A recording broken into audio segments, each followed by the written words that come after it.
Hello everyone, welcome back to Let's Overthink Final Fantasy X with Beth. We've just arrived at Kilika Temple in all its kind of dark and hard to see glory, where we're going with a fire theme because elemental dungeons are what it's all about. And Wakka's praying for victory, and Lulu thinks that it's going to take some major divine intervention. I'm the divine intervention around here. You need to understand this. And I don't really feel like praying. It's not my religion. So instead I'll just watch him pray, which is not weird at all. Why do you ask? We're just going to stand around and watch Wakka engage in religion. Oh, look who it is. A summoner. How does she know? I think it must be the Obi, because that's the only visual cue commonality between more than one summoner. Nebraska's daughter. That's quite a name to live up to. My.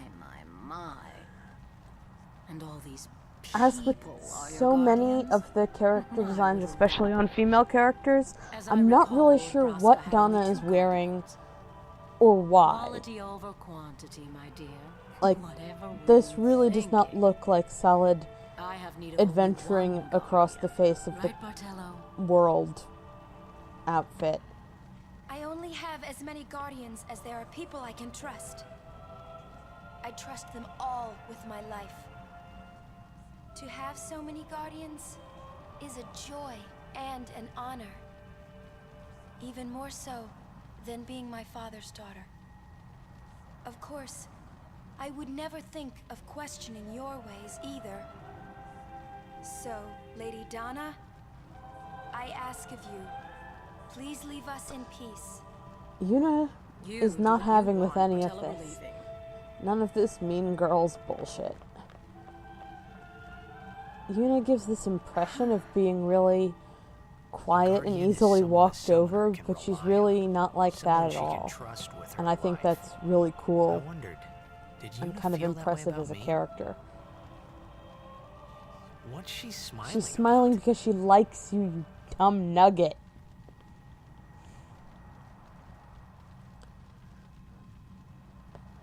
Right, let's go.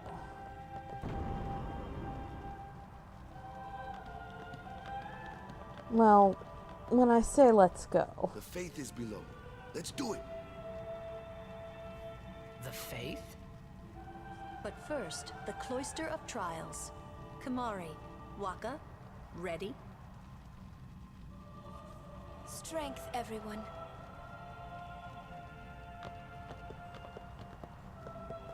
No. You don't actually get to go. Hey, what gives? You're not a guardian yet.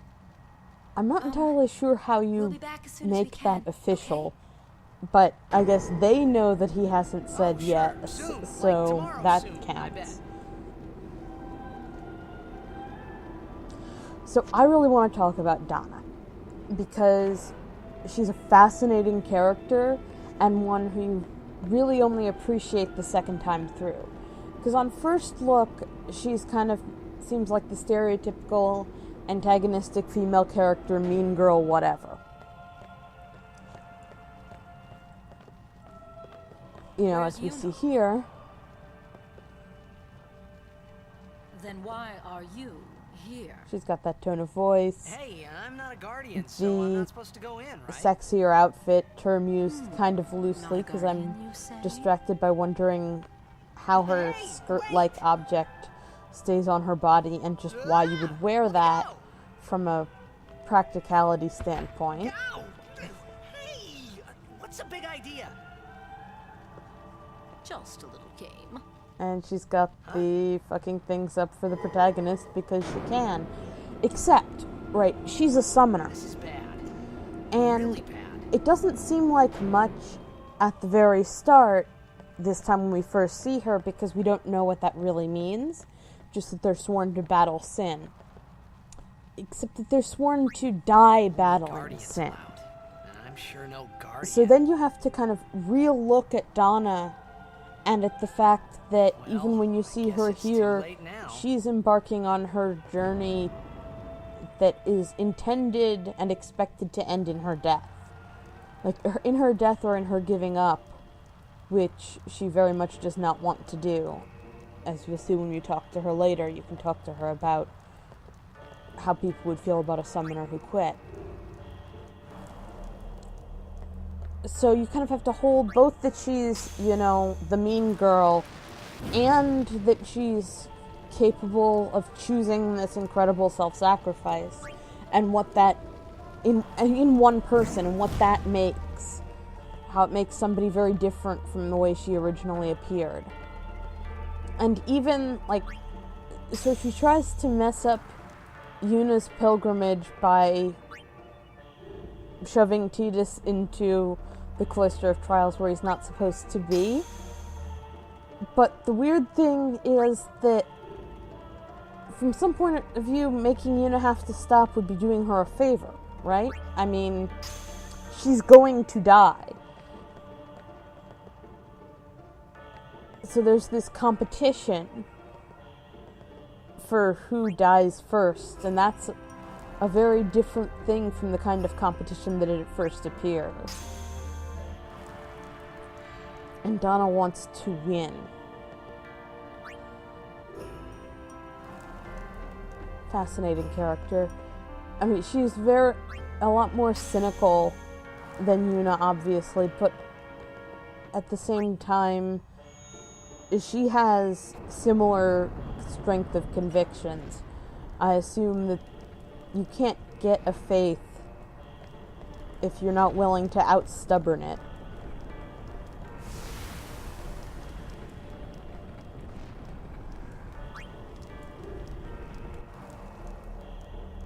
And she definitely, I think she really does believe that Yuna's kind of coasting on her fame and on her father's coattails.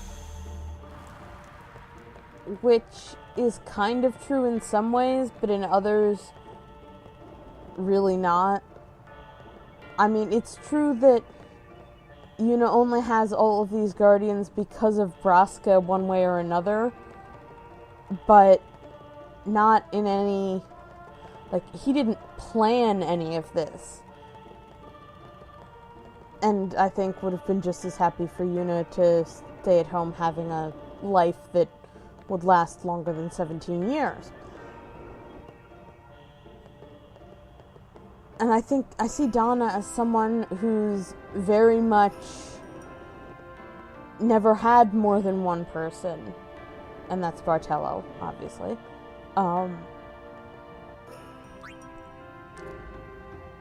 And who is kind of angry and dismissive of everybody who got to have all these nice things. You know, Yuna has, at this point, 3.5 guardians. And I don't think it's necessarily the case that they have different ways of being. It's just that there is only one person that Donna can trust. Well, that's how you do it. Also, I'm just really confused. Like, what is she wearing? Is that, like, sailcloth? Why is it open at the front and back and closed at the sides? How does it stay on? So many questions. It's just not walking clothes. In as much as anybody's wearing walking clothes in this stupid game.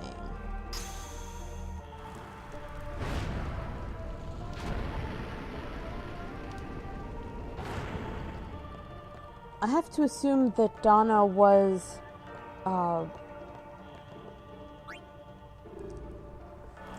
actually in the Chamber of the Faith when Sin hit Kilika, because otherwise she would have been there and probably we would have run into her before that and would have done this ending. But since this is her first Aeon, I believe, since we're gonna meet her later on heading towards Bavel, so she must have started here. She was probably, you know, in there doing the hours to days long time it takes you to get your first Aeon, which seems to be a much more intense and involved process, either because you have more practice for your later ones, or because they'll take the other Aeon's word for it. Possibly figuratively speaking. Possibly not figuratively speaking. So we're going to see more of Donna later on. But I'm just going to leave that topic with, I think she's a really interesting NPC.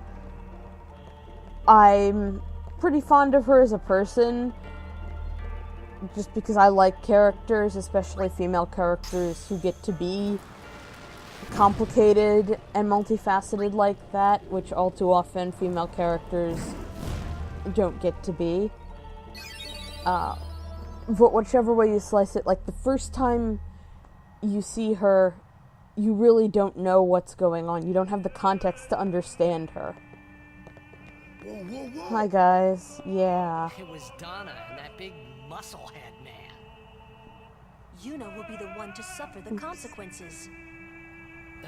What consequences? She could be Fortunately, she never actually faces any consequences of the 2 times her silly boyfriend decided to run into the Cloister of Trials, where he's not allowed to be. Fortunately, Yevon would never excommunicate somebody acting in good faith to battle sin. Gosh, no. That would never ever happen. No, you can't go in there at all. And this is usually what happens when I'm in the Kilika and Jose cloisters and trying to remember how to get the cutscenes to trigger. I'm not good at them. Oh yeah, that thing, right. The Faith are people who gave their lives to battle Thank you, sin. Exposition Lulu. Yevon took their souls, willingly given from their still living That's bodies. a little creepy. Huh? Now they live forever, trapped Okay, in it's a statues. lot creepy. But when a summoner beckons, the souls of the Faith emerge once again. Get more details That's what we in call how Faith and Aeons work and how summoners really are socially acceptable and valued necromancers. So what's Yuna doing in there? She prays with all her heart for a way to defeat sin. And that's really all they know about what happens in the Chamber of the Faith, because obviously they've never been in there. Even Waka and Lulu, who have been on summoner journeys There before. was something I didn't tell anyone else that day. That song we heard there, in the temple, I knew it from my childhood. It was proof that Spira and Xanarkin were connected. Somehow. At least to me it was. Maybe that's why suddenly, I felt like I just wanted to go home. I tried to say something to tell them, but the words wouldn't come. Oh no. I'm sure whatever they were talking about was fascinating. Unfortunately, Tidus is in no state to hear it, because he's too busy having a sudden attack of acute homesickness. Set off by the one thing other than Blitzball and Sin that Spira and Xander can have in common. Music.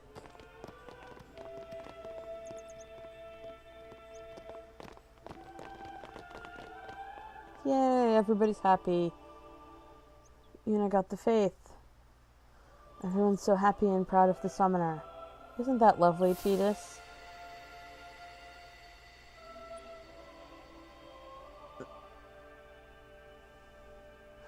Oh, yeah, remember when there were all these people gathering around to see you?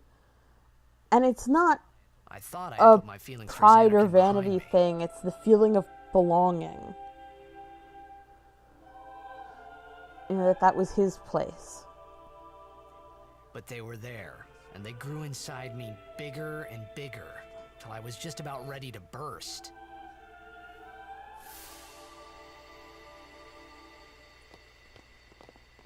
It's hard to be far away from your home.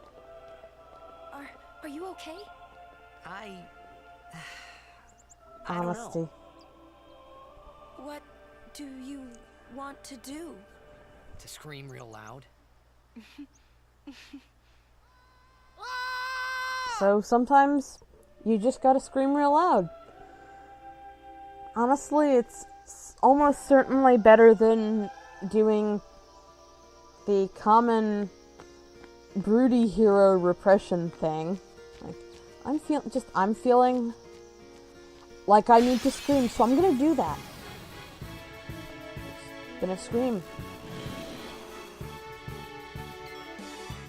Because as much as he thinks that he's acclimatizing to Spira, he's still very new to this place and to being somewhere where everything is so strange and where he's so strange to everyone. When he's come from Xanarkand, where everybody knew him and he knew his place. He was a blitzball player. He was a star blitzball player, but in some ways it's not as important as just knowing what his job was. His job is to play the sport. And everybody knows that that's his job. Oh, yeah.